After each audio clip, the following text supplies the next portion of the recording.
mucho una novela que yo no sé cómo la capté, una novela, una telenovela que se llama La Tregua, que era una adaptación de la novela de Mario Benedetti. Y yo sentí que ahí había unas cosas muy perturbadoras y muy oscuras que yo no entendía muy bien, pero sentí que un cierto tipo de deseo distinto al tradicional del melodrama televisivo se estaba manifestando ahí. Entonces estaría La Tregua y estarían los Evangelios y ya creo que un poco claro también la tradición clásica, el mundo griego, la Ilíada, por supuesto, el llanto de Aquiles, todo ese tipo incluso la poesía española erótica mística, mística erótica de San Juan de la Cruz. Yo todo eso me servía como para escribir un cierto tipo de deseo inexpresable en unos códigos que no eran explícitamente gays, pero que me sirvieron a mí como para imaginar un deseo e imaginarme hablando de ese deseo y que ese deseo se pudiera decir, ¿no? Que era lo más complicado, sobre todo cuando yo era joven, que ese deseo no tenía palabras, no había palabras para expresar ese deseo. Yo no conocía ni tampoco me interesaba mucho la poesía de Barba Jacob, la poesía homoerótica de Barba Jacob, ni tampoco conocía el Robin Nelson de Arias Trujillo. Y entonces busqué como en la tradición más amplia, más grande de la cultura universal, algunos referentes, ¿no? Y después sí creo que mi primer amor literario explícitamente gay que ya le dio cuerpo como a la experiencia de ser gay en la vida, en el mundo contemporáneo, fue los libros, los cuentos y las novelas de David Levitt, se escribe Leavitt, lo aclaro porque seguramente lo estoy pronunciando no de manera correcta, que bueno, el lenguaje perdido de las grúas, el edredón de mármol, junto al pianista, muchísimas novelas ya de gays en Estados Unidos y con un mundo muy gris también de relaciones familiares y ya unos gays también que estaban por fuera de los circuitos en los que yo había reconocido en el cine o en algunas tradiciones culturales la manifestación de lo gay en Latinoamérica, que eran círculos muy asociados al mundo del crimen y de la culpa sí, del crimen y la culpa y el pecado, ¿no? Que yo creo que en esa tradición escribieron autores como Barba Jacob, como a veces Fernando Vallejo, como también Manuel Mejía Vallejo en Aire de Tango. O sea, como que no había una posibilidad de imaginar a un gay por fuera de esos ámbitos de marginalidad y periferia, que tenía un deseo periférico que se expresó literalmente tomando discursos de la medicina, de la criminología, del derecho y de la moral religiosa para reproducir de algún modo esos discursos, aunque pretendían ser afirmativos de unas ciertas identidades sexuales o búsquedas sexuales diversas, ¿no? Claro, me encanta eso que dices, por donde iniciaste también, porque yo siento que en mi experiencia también busqué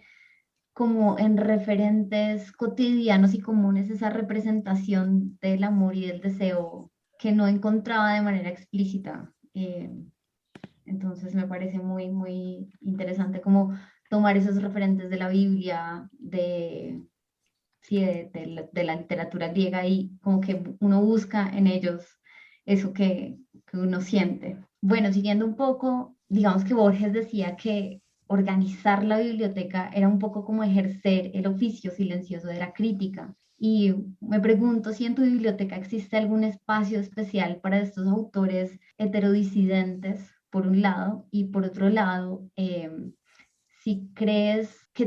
pues sí, que todavía se puede o se debe hablar de una literatura gay o de una literatura de género, ¿cómo te enfrentas tú a esa pregunta? Bueno, sobre lo primero, no tengo, bueno, soy muy caótico, mi biblioteca es muy caótica, vivo en un espacio muy pequeño, entonces tampoco tengo, muchos libros están no sé, en esas bibliotecas que son de varios niveles, ¿no? Que tienen como, Doble fondo. exacto, que tienen fondo y entonces no he logrado organizar mi biblioteca por autores ni por temas. Tengo dos altarcitos, digámoslo así o tres, bueno, un altarcito que es literalmente un altar donde están San Sebastián, el Padre Marianito, Débora Arango, bueno, como unas ciertas figuras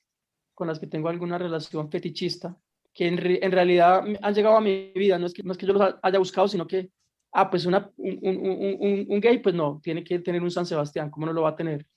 Bueno, también tengo un icono de San Pedro y San Pablo de los apóstoles, como con un abrazo muy, muy fraternal. Ese icono me gusta mucho. Está también en este altarcito. Entonces tengo ese altarcito como de iconos, un santoral, una especie de santoral, mayoritariamente católico, no porque lo sea, sino porque, no sé, estoy más vinculado a esa cultura y no pienso perderla tampoco. No me interesa como desvincularme de ella porque me siento cómodo en algunos elementos de la cultura católica, ¿no? En su sensualidad, por ejemplo, en su noción de que todo está atravesado por el cuerpo, ¿no? En su percepción de lo corporal, la percepción de lo corporal que tiene el mundo católico y de la pasión que tiene el mundo católico, la pasión entendida en un ámbito muy amplio, ¿no? Y tengo otros dos altares, uno dedicado a altarcitos ya como de pequeños lugares a los que me puedo dirigir muy directamente, que uno es dedicado a Walter Benjamin, que es un autor que a mí me fascina, y que además es una especie de manantial editorial, ¿no? Como lo publican y lo publican y lo publican y publican todo tipo de cosas, sueños, no me acuerdo ahora el nombre de esas revelaciones que él tenía, una literatura pues muy fragmentaria, como ustedes saben, bueno, libros de artista, como es una obra además inconclusa, muchos bocetos, como una especie de un devenir, dibujo, boceto del pensamiento. Entonces tengo una especie de rinconcito dedicado a Benjamin y un rinconcito, obviamente dedicado a Fernando Molano, pero eso fue más por razones de que lo tuve que hacer para tener a la mano el material de Molano con el cual escribí la novela, perdón, la biografía que escribí sobre Fernando Molano, todas las cosas y ninguna. Y entonces he ido acumulando como en un pequeño rincón todas las ediciones de las que pude disponer de Fernando Molano, las ediciones colombianas, la edición traducida al inglés, la única. También está la edición argentina de Black Ríos, que tiene una Ujú, tapa bastante cuestionable a mi gusto, de tapa, que es como unos niños jugando al fútbol, pero podría ser como la tapa de, no sé, como de supercampeones. Y creo que la novela va un poco más allá de eso. Igual valoro mucho el trabajo que hace la editorial argentina, pero esa tapa en particular no me gusta. Pero sí me gusta la idea de seguir por el lado de Molano, porque evidentemente entiendo que el altar se genera como casi como un archivo, ¿no? Como una ujú. posibilidad de tener todos los documentos juntos, a ver cómo dialoga eso y cómo interactúa, cómo hace el poemario, por ejemplo, como una suerte bisagra entre estas dos novelas, o por lo menos para mí lo es de alguna manera. Yo quisiera preguntarte por la relación más cercana con Molano, como por el génesis de esa relación, si se me permite el símil, religioso, y sobre todo por ese primer contacto y por las motivaciones que llevaron a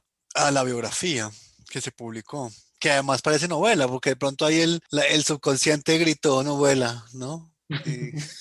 Sí, como biografía es quizá muy insuficiente y tal vez es más ensayo, no sé, no es un libro fácil de clasificar tampoco, pero digamos que sí intenta buscar o asediar a un personaje, sí se pregunta por lo biográfico, sí se pregunta por la posibilidad de lo biográfico y por la posibilidad de restituir a un ausente sobre todo, ¿no? Y mi relación con Fernando Molano fue esa, la de una especie de ausente, en el que en algún momento o con el que en algún momento me empecé a sentir bastante identificado. Fue una relación de amor-odio o de atracción y rechazo, la relación literaria quiero decir, porque nunca lo conocí, porque claro, yo vi anticipado en Fernando Molano parte de mi destino, ¿no? De mi destino como persona y como ser humano, bueno, y como hombre gay también, ¿no? El crecer en Colombia, ser como no digamos de la misma clase social, porque ni sé cuál era la clase social de Fernando Molano, ni sé cuál es la clase social mía, pero en cualquier caso, sentir como que siempre el asedio de cierta precariedad, que yo creo que marcó la vida de Fernando Molano, la precariedad del silencio y el estigma, y sin embargo haber escrito una literatura orgullosa, orgullosamente gay, aunque a él no le gustara que se la llamara así o que se clasificara como tal. Nada, entonces yo creo que la motivación fue esa, como reconciliarme con una persona que había sido muy incómoda en mis lecturas de juventud, incómoda porque yo no me sentí muy reconocido en la manera como, en cierta cosa tanática, o sea, en cierta pulsión de muerte que tenía Fernando Molano, aunada a una vitalidad enorme, porque El beso de Dick es una novela tremendamente vital. Es de el florecer de la pasión erótica en dos adolescentes en un país como este, donde los hombres están destinados a morir en la guerra. Entonces yo encontré en el Fernando Molano último que leí cuando no se había muerto aún, que era el librito de poesías que publicó la Universidad de Antioquia, Todas mis cosas en tus bolsillos, vi una cosa que me desagradó mucho y que al mismo tiempo me atrajo muy poderosamente, que fue ese baile con la muerte, ¿no? Que yo creo que era mi propio baile en esos momentos tal vez, y tal vez el baile de muchos hombres gay tan autodestructivos y tan siempre pisándole los talones a la muerte, ¿no? Y en una época en que el VIH estaba ahí presente y que después iba a aparecer en mi vida. Y bueno, fueron como una serie de anticipaciones que yo leí en la figura de Fernando Molano, a las cuales me resistí mucho, pero con las que me terminé reconciliando escribiendo la biografía, aceptando como también esa ambivalencia de Fernando Molano entre el amor por la vida, la celebración del erotismo y ciertas pulsiones de muerte que eran muy notables en él, ¿no? Y que se hacen muy claras en el libro de poemas, que es un libro escrito al borde de la muerte. Iván Lynch sale en el poemario de Molano. Pero bueno, también sale un poema que se llama Hace 3 semanas que no como nada en mis recreos y he robado a alguien el dinero a mi padre, que de alguna manera tiene un eco extraño en ese poema un poco perlonguero que haces tú para la antología de Como una flor, como a medio camino entre ese intercambio económico del deseo. Y la prostitución de Brasil. Pero volviendo un poco como al altar y volviendo un poco como a la ley del deseo y un poco a José y sus hermanos y un poco como a Mapleton y todo lo que nos has querido contar para Caro y para mí cuando preparábamos esta charla había algo que rondaba y era como una sociedad cómplice alrededor de la obra de Molano, como Jiménez, Abad, los 50 montajes de teatro, unos mejores que otros y sobre todo las fotocopias, porque creo que eso es algo que de lo que no se habla mucho, pero que evidentemente así nos pasó. Leerlo primero en fotocopias que en Sex Barral o en alguna otra edición. ¿Cómo ves tú como esta hinchada alrededor de la obra de Molano, como esta fuerza que hay alrededor de esta obra para que por lo menos sobreviva, digamos? Bueno, es que precisamente yo no creo haber hecho el altar de Molano o el rinconcito de cada Molano por una especie de pulsión religiosa, pero siento que la relación de los lectores con Fernando Molano, especialmente de los lectores hombres, aunque por fortuna ese gueto de lectores ha crecido y se ha expandido a lectores y lectoras más universales. No es que los gays no seamos universales, también somos universales, obviamente, pero digo, sí es una religión. Y yo cuando escribí la novela, perdón, la biografía, viste que me equivoco. Sí, Eh, sí, sí. Chévere, Cuando ¿no? Me parece. escribí, yo era muy consciente de que estaba tocando a una persona, a una figura de culto, ¿no? Que todos tenían una experiencia particular con Fernando Molano y que entonces en esa medida tenía que ser extremadamente cuidadoso con lo que me entregaban sus amigos, sus editores, porque era su Fernando Molano. Y yo quería ser un Fernando Molano, mi Fernando Molano, y al mismo tiempo un Fernando Molano para todos, como una especie, y todas y todes, como una especie de contribución a que continuara esa religión, a que se expandiera esa religión. Yo creo que el propósito de la biografía me parece muy claro de Seis Barrales, lograr que esa obra siga creciendo en lectores, que esa obra tenga el destino posterior que tal vez ha tardado en llegar por ser una obra tan particular, por ser una obra con herederos muy complicados, por ser una obra, quizá la temática LGBTI dentro de la obra posiblemente ha dificultado su circulación, aunque al mismo tiempo la ha favorecido. Eso es de tanto lo uno como lo otro. Pero yo sí me pregunto qué pasa, porque no hay traducciones. Tú hablabas de, Carlos, de las obras de teatro, también hubo en Argentina,